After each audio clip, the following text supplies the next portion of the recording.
Le 19h30, Laurent Mathieu. Bienvenue dans ce journal, voici les titres de l'actualité.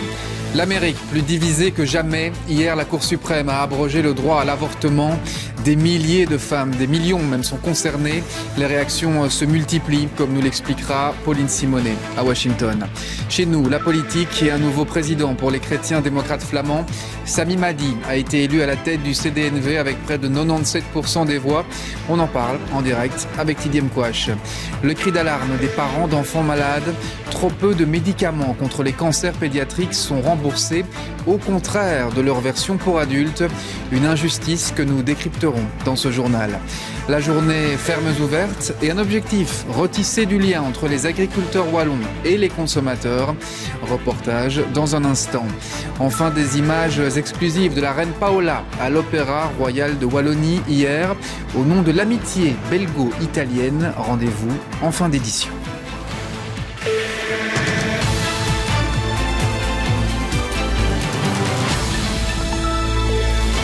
Voilà pour les titres. Bonsoir à tous. Depuis hier soir, le monde entier réagit à la décision de la Cour suprême américaine.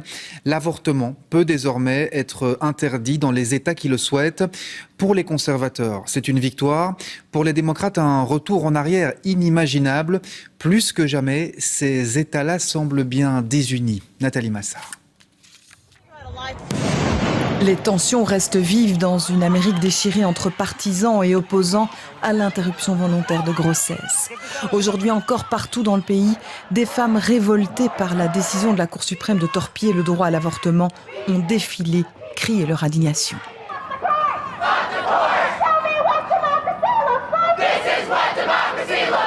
Les premières cliniques ferment, une victoire pour les uns, un véritable séisme pour les autres. I lived through the days when abortion was illegal and women had to have illegal abortions and women died from botched abortions. I'm 50 years old and I thought I was grateful for the women older than me, and I never thought this was something that I would need to worry about losing this right in my lifetime. So it is shocking. La vie des Américaines va changer. La décision de la Cour suprême n'interdit pas les IVG mais laisse la main à chaque État de les autoriser ou non. Un détricotage en règle d'un droit acquis de longue date. Du coup, dès aujourd'hui déjà, interdiction d'avorter au Missouri, en Oklahoma et dans une dizaine d'autres États. D'autres veulent suivre totalement ou avec quelques exceptions, notamment en cas de viol ou d'inceste, mais la résistance s'organise. We're not going back. We're not going to be treated as second-class citizens, and we're dang on sure not going to be treated as property. This is part of the Republican Party's dark vision for America.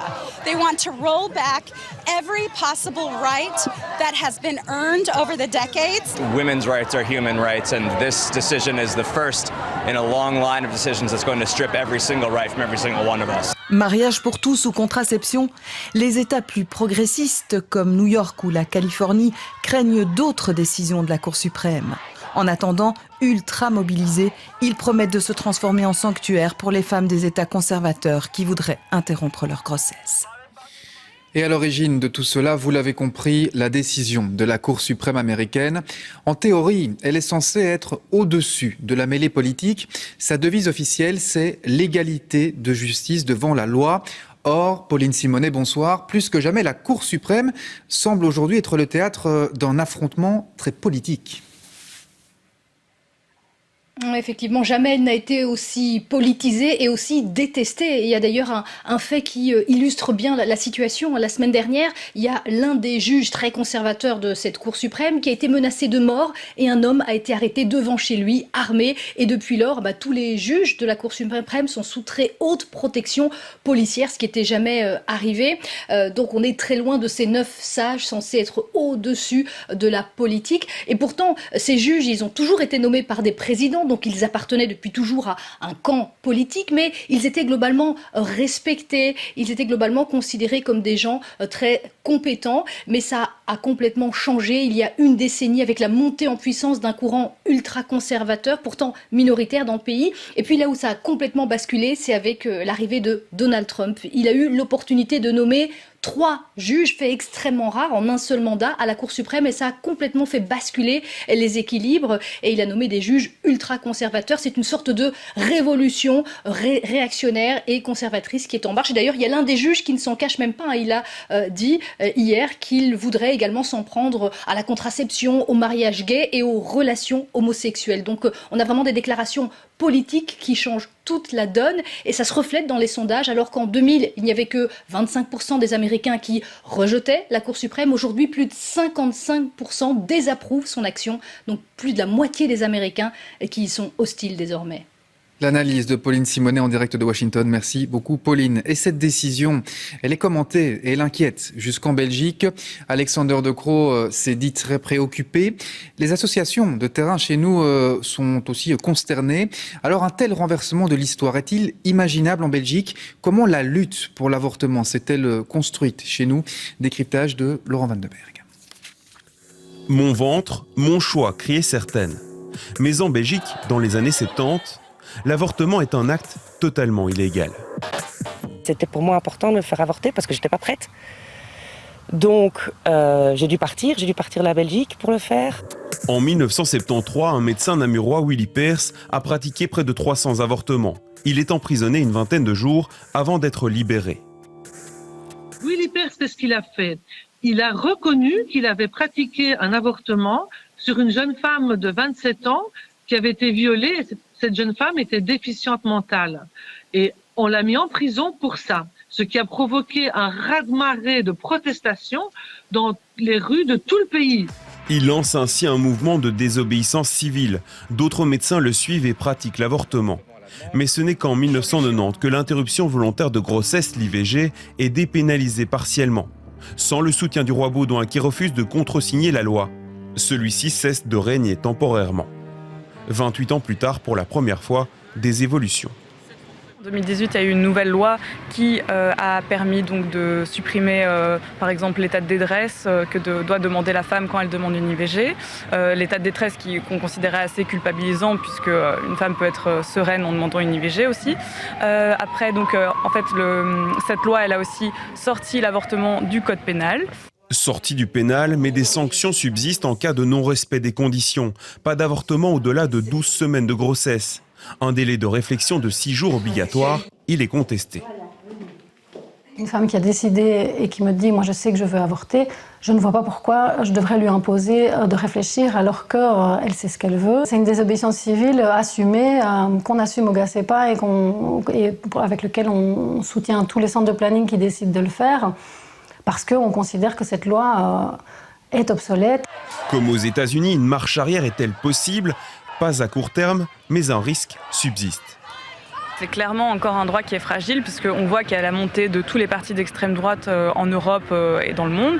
Et à ce niveau-là, les partis conservateurs sont contre le droit à l'IVG. Donc on voit que par exemple ici, en Belgique, le Vlaams Belang, il redépose presque chaque année des propositions de loi pour recriminaliser l'avortement. Les associations, certains partis comme le PS, voudraient que le droit à l'avortement soit inscrit dans la Constitution. En Belgique, entre 18 et 20 000 femmes avortent chaque année. À suivre dans ce journal, ce drame aux abords de l'enceinte espagnole de Melilla au Maroc. 18 personnes qui tentaient de rentrer sur le territoire espagnol sont décédées. Nous irons aussi à Chièvre avec cette démonstration aérienne de la défense aujourd'hui. Une opération séduction aussi pour peut-être susciter des vocations. Enfin, l'inauguration du nouveau centre belge de biathlon et de ski de fond. C'est à Elsenborn et on vous y emmène en fin de journal. À l'étranger, toujours cette fusillade qui a fait 2 morts et au moins 20 blessés à Oslo, en Norvège. Les faits se sont déroulés devant un bar gay. La piste du terrorisme islamique est privilégiée. Un suspect a été arrêté. C'est un Norvégien de 42 ans, d'origine iranienne. Il était connu des services de renseignement qui le soupçonnaient de radicalisation. Retour en Belgique à présent avec cette démonstration aérienne à la base de Chièvre. Les curieux étaient au rendez-vous. De quoi peut-être susciter des vocations. Charlotte De Waart, Denis Silva Ipoveda et Martin Collier. un hélicoptère en rase-motte qui fait des figures et des parachutistes qui s'élancent dans les airs. Ici, l'armée ne recule devant rien pour séduire. Laure vient de faire son premier saut et visiblement l'expérience est plutôt bonne. Beetje bang of wat? Ja, toen we daar stonden wel, toen het open ging, maar toen we in de lucht waren vond ik het super cool. Ben je geïnteresseerd in dit job dan? Dat weet ik niet, maar ik vond het wel super cool, dus wie weet. Pour ouvrir des portes à certains, donner une autre idée de job, peut-être voir ne jamais pensé à faire ça, et voilà, pourquoi pas commencer à faire une vie de militaire et peut-être après paracommando, peut-être la première femme. Car les femmes sont encore trop peu nombreuses à la défense, Anne est chef de soute à bord de l'A400M. Pour elle, l'armée est ouverte à tout le monde. On est 10% environ de femmes dans l'armée, mais on fait le même job. Donc le niveau est le même. C'est à vous de faire en sorte que ça reste la même chose. Moi, je fais le plus beau job du monde pour moi. Et j'encourage que ce soit femmes, hommes, à suivre une vocation. Donc ici on a les contrôles, donc ici ça peut faire bouger l'avion. Cette année, la Défense veut recruter 2500 militaires. Fabrice, lui, a décidé de sauter le pas. Pouvoir découvrir d'autres pays, d'autres cultures, tout ça, c'était la première chose vraiment qui m'a poussé à continuer là-dedans. Et justement ici, ça me permet de vraiment confirmer mon choix, c'est d'être dans l'aérienne. Donc voilà, je suis en plein milieu des engins, des appareils, je trouve ça vraiment génial. Et malgré qu'il s'agit ici d'une base militaire américaine, 50% du personnel est belge. Because our US forces and our soldiers, our civilians, they come and go every 3 to 5 years. But we have host nation workers who've been with us for over 45 years. En 4 ans, la Défense veut engager 10 000 militaires. Elle compte donc bien multiplier ses opérations séduction. En bref, sachez que la RTBF a présenté ce samedi à Traux, en région liégeoise, son opération Trait d'Union.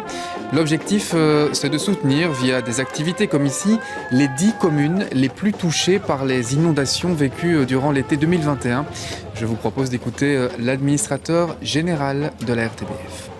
L'idée, c'est dans toute l'année 2022 d'être là quand des activités culturelles, sociales, sportives se relancent.